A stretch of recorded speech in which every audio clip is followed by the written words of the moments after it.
Hello everyone, it's so good to be here again. This week I got to see All We Imagine Is Light at the cinema. This is an Indian film written and directed by Paya Kapadia, who seems to be making a lot of waves with this film. It did win the Grand Prix at the Cannes Film Festival. This is a very soft-spoken film that takes a while for its depth to be revealed, but I do think it's worth the journey to experience this film because it has quite a poetic take on the life of these nurses that are working in this city. It very much is this working class exploration of the lives of these nurses, but it very much has this romantic light and also focuses on the friendship of these women. The youngest of these nurses is in a full-on budding romance. It's quite cute and endearing to see, and her boyfriend, even though he doesn't actually speak that much, he manages to be effortlessly charming. In any case, she is much more brash and outgoing and hungry for life, which makes sense, her being young and in love. Her priorities are in different places in comparison to her roommate. Incidentally, her older roommate is much more reserved and stoic. She constantly has this very sour and unemotional look on her face, and she can be a little mean sometimes. But that's not to say that she is mean. Actually, she's so devoted to helping people. At times it feels like she literally puts everyone before her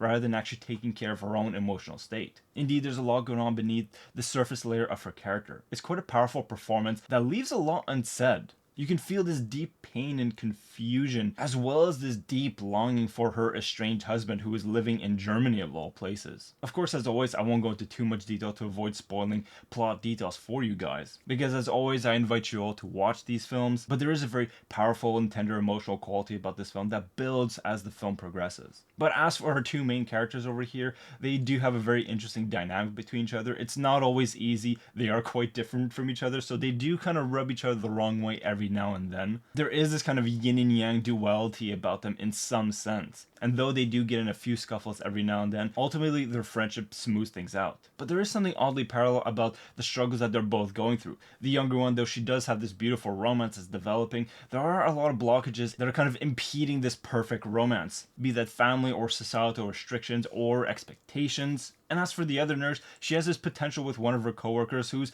a genuinely sweet guy, and you can feel that there's something going on over there. But you do see that she's kind of duty bound to stay in this marriage, in this relationship that functionally doesn't exist. So it does feel like both characters are kind of chained in some way. And there is a third nurse in this story that's very memorable and important. She has her own set of unique issues over here that ends up being very fundamental to revealing core thematics of the film. On her side, we get to see the brutality of capitalism literally swallowing up the lives of nurses, people who are helping those in need. And she does make a comment that I found super intriguing, something about the city almost being this illusion where it feels like we don't even exist lest we have paperwork to prove it so. And it's really in the last act of the film where the thematics of the film float to the surface. And I think the title of the film, All We Imagine Is Light, is a major clue to helping interpret that final act, which once again makes me think of that very poetic quality that this film has. And as for the aesthetics of this film, I find them very compelling. I particularly love the use of the color blue, which is replicated in so many ways in this film. Even the clothes of the nurses are all color-coded in blue. Maybe that's a happy accident, but even if it is, it works perfectly with the thematics of the film, because there's this constant presence of rain and water. You can almost feel the humidity of the environment coming through the screen. And as the narrative tensions of this film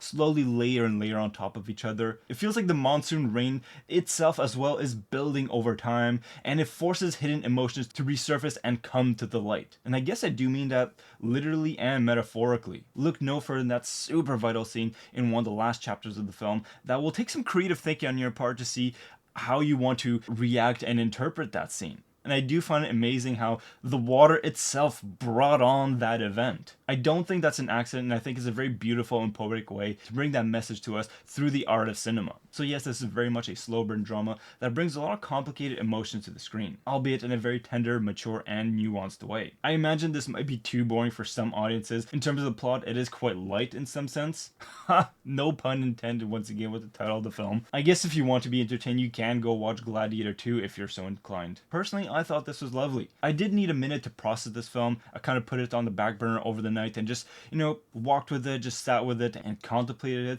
I do think it's one of those kind of films because once again, it's not initially apparent about the kind of thematics it's exploring. But I assure you there's a wealth buried deep within its soul. So I'd say this is a solid 8 out of 10. Grand Prix winner indeed. Very impressive. And apparently this was the first Indian film at the Cannes Film Festival in 30 years. I might be wrong on that, but I remember hearing about that somewhere not too long ago. In any case, I highly recommend it. I thought this was quite thought-provoking and sincere. So with all that being said, wishing you and your loved ones nothing but the best. Take care and talk to you soon.